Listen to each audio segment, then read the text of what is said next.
All right, welcome back everybody to my How to Make Pop Music series. Today is a big day because we are talking about chord and melody writing. Now I want to say off the bat that I am not a music theory whiz. That's not my background. I do know a little bit of theory, but I would say that my ear is my greatest asset because I started in Ableton at a young age and I learned most of what I know now through exploring and discovering things through trial and error. In my opinion, that's one of the best ways to learn because not only is it more fun, but it also gives you a uniqueness to your style. With that being said, there are some basic music theory principles that I'm going to talk about today because they're super helpful in getting started with chord and melody writing. And if you want to go really in depth on music theory, check out my collaborator Chris's videos. He is a music theory whiz. Now, today we are going to write a simple chord progression and melody in the key of A minor. But before we do that, we need to talk about major and minor chords, major and minor scales, and major and minor keys. So bear with me because this will be a lot of information. Feel free to pause and even maybe take notes because that helped me memorize these things. Okay, first up, major and minor chords. So a chord is just two or more notes. In this video, we are going to be talking about triads, which are 3-note chords made up of the first, third, and fifth notes from the root note of the chord. You've probably heard this before, but it's generally agreed upon that minor chords sound sad and major chords sound happy. But why is that? It's because of the interval between the first and the third note. In a minor chord, the third note is 3 half steps or 1.5 whole steps away from the first note. And in a major chord, the third note is 4 half steps or 2 whole steps away. So here's a minor chord and here's a major chord. Let's play them. Okay, let's talk about scales. Scales are just groups of notes that work well together. And the major and minor scales contain 7 notes, and we use the alphabet to describe them. So in the A minor scale, which we have laid out here, our notes are A, B, C, D, E, F, and G. And in C major, our notes are the same, but we start at the C. So C, D, E, F, G, A, B. We're going to limit our discussion today to A minor and C major because they only use the white keys. In other words, they don't use accidentals, sharps, and flats. Here is the A minor scale played out.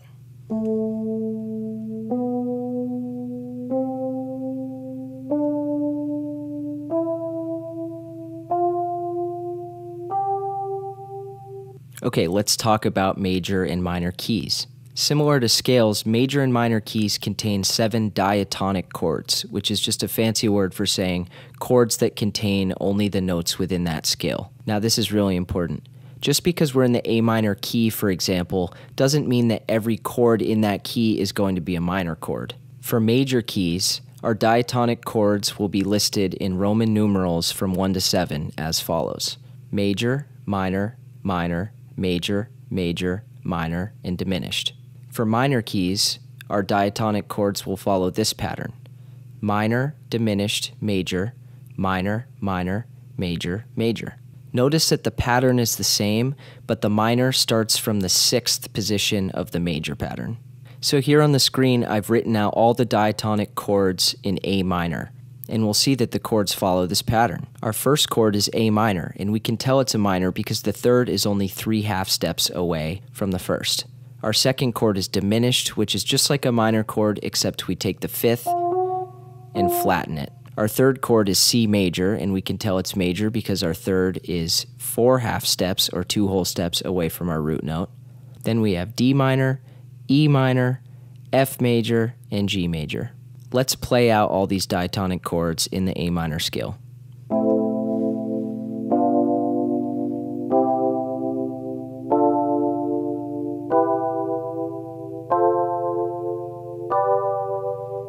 Now there's one more bit of music theory to talk about before we can start making our first progression and melody. There are a number of common chord progressions using these diatonic notes that have been used forever.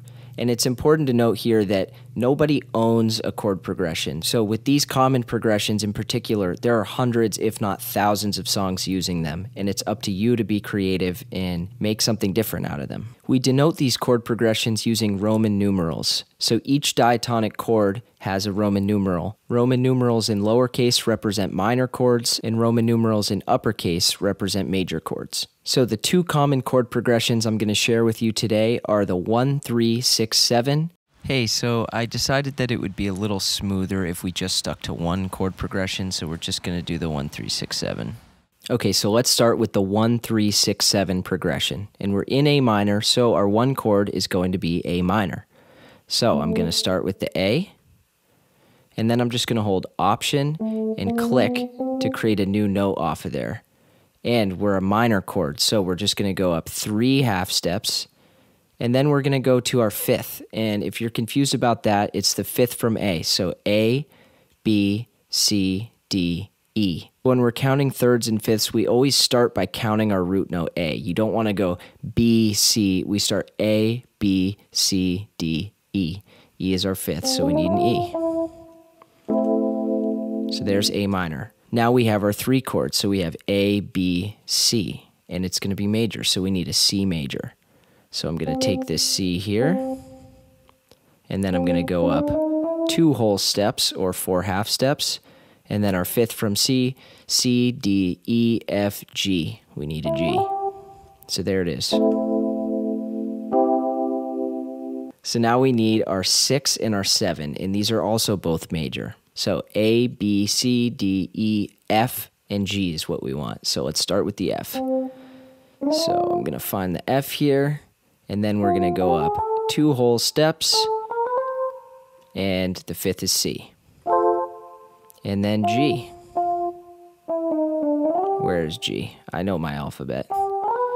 2 whole steps, and the 5th. And I'm just going to take these last 2, hold shift and hit the down arrow to bring them down an octave. And here is our 1, 3, 6, 7 progression in A minor.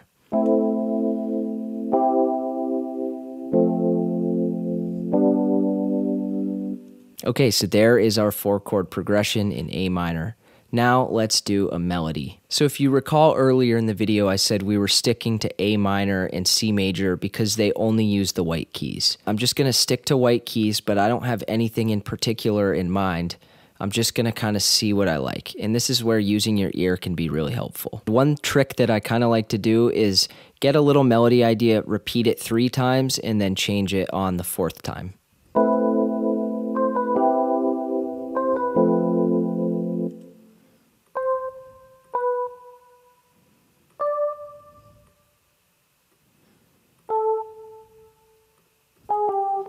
Let's hear how that sounds.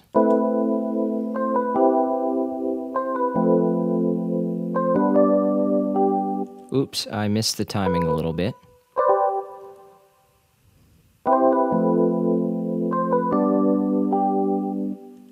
Cool. Okay, I'm just going to take this whole idea and duplicate it, and then I'm going to hit Command J to consolidate those 2 clips into one.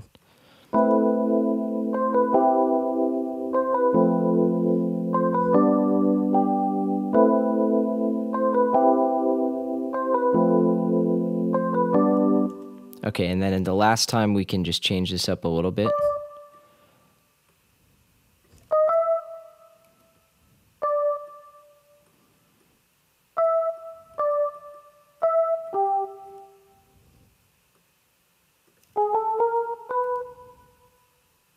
Okay, so I'm gonna loop this here,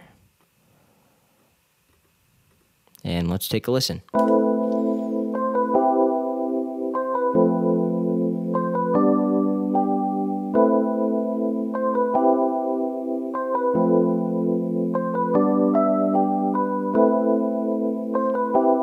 Pretty cool, a little angsty, but we have a chord progression and a melody. Okay, so here's what I want you guys to do for practice. I want you to start writing out all the diatonic chords for A minor and C major. This is going to help you memorize the pattern of intervals for major and minor keys, which is just so important. Once you've done that with A minor and C major, start messing around with different chord progressions. I also encourage you guys to look up other common chord progressions like the ones we did today, but above all, just explore, be creative, and see what happens. So I hope you learned something. Thank you so much for watching, and I'll see you next week.